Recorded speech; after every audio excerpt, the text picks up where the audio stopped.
So, ayan guys, nag-chat yung pinapagpagawan ko ng aking bintana na pandagay doon sa room ng anak ko. Bali, dalawa yun, 7K ang babayaran ko. So, nag-chat siya na sa Sunday daw nila ikakabit. And, magbabayad na tayo. Mag-withdraw tayo kasi dito ko kukunin yung pambayad doon sa aking affiliate bonus or passive income. So, ito na pala yung kinita ko within 4 months. 4 months na tayo sa 24.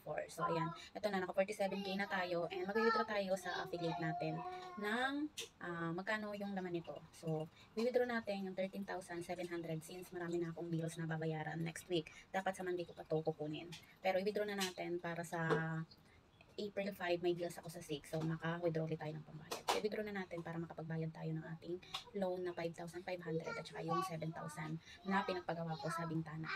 Para sa April na ulit ang next loan natin. Since holiday naman, Holy Week sa next week. So, withdraw na.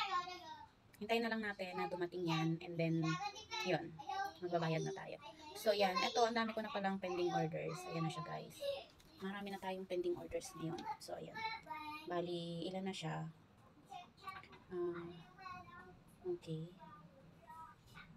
Ayan, 130 na yung pending orders natin. So, pera na lang talaga ang kulang. Hintayin na lang natin dumating yung binidro ko.